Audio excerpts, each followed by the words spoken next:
सो dear students, आज हम start करने जा रहे हैं अपने पैथोफिजियोलॉजी 2 जो है बेस्ड ऑन फोर्थ सेमेस्टर में। Got it students? पैथोफिजियोलॉजी 2 जो है उसमें हमारे पास यूनिट्स हैं 7।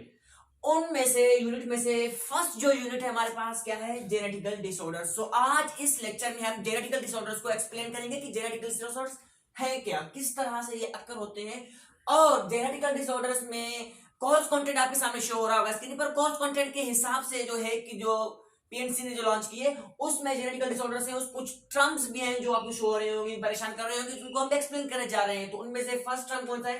क्लेफेल्टर सिंड्रोम, टर्नर सिंड्रोम, और इसी तरह दूसरे टर्म्स कौन कौन से? Trisomy, monosomy and the polysomy. इन टर्म्स के ऊपर क्या आते हैं? एमसीक्यूज आते हैं। Got it students? Let's going to start the topic. The topic is genetical disorders. So dear students, genetical disorders वो डिसऑर्डर्स होती हैं जब प्रेगनेंसी से पहले क्रोमोसोम्स जो है आपस में मेल और फीमेल के आप पर गैमेट जो बन रही होती हैं उनमें कुछ चेंजिंग्स आती हैं। Got it? उन चेंजिंग्स को क्या कहते हैं? Genetical disorders. Got it students? Look at here, ये हो गया एक सेल। Got it? सेल के अंदर हो गया न्यूक्लियस।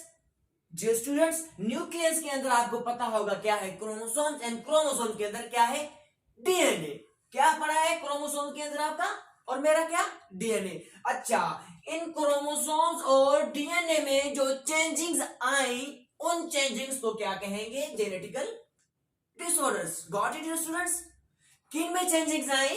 क्रोमोसोम्स और डीएनए में कुछ चेंजिंग्स आ जाए, उन चेंजिंग्स को कहेंगे जेनेटिकल डिसऑर्डर्स। ये हरगिज मत समझना कि जो है जब प्रेगनेंसी हो रही है तो उसमें से पहले फर्स्ट अगेन पहला क्या क्या है, उस जो मदर जो है उस वो एड्स की मतलब बीमारी जो है उसमें मुलविस है। ठीक है, तो हरगिज ऐसा नहीं होगा कि जो आने वाला जो बच्चा मौत पैदा होगा वो भी जो है एड्स का शिकार होगा या उसको हम फिर कहेंगे जेनेटिकल डिसऑर्डर्स। ऐसा हरगिज नहीं है, उसको जेनेटिकल डिसऑर्डर्स नहीं कहेंगे। Got it disorders? इसी तरह अगर दूसरे भी डिजीजेस हैं, मदर को पेशेंट से सॉरी बच्चे को लग जाए, ठीक है, पहले सेंटा को क्रॉस करने के बाद, तो वो जेनेटिकल डिसऑर्डर्स नहीं होगी, हरगिज नहीं होगी। जेनेटिकल डिसऑर्डर्स वो डिसऑर्डर्स होती हैं जो आपके सेल के अंदर, न्यूक्लियस के अंदर क्रोमोसोम्स और डीएनए पड़ी होती है, उनमें कुछ चेंजिंग्स आ जाएं। Got it students? चेंजिंग्स कैसी आई?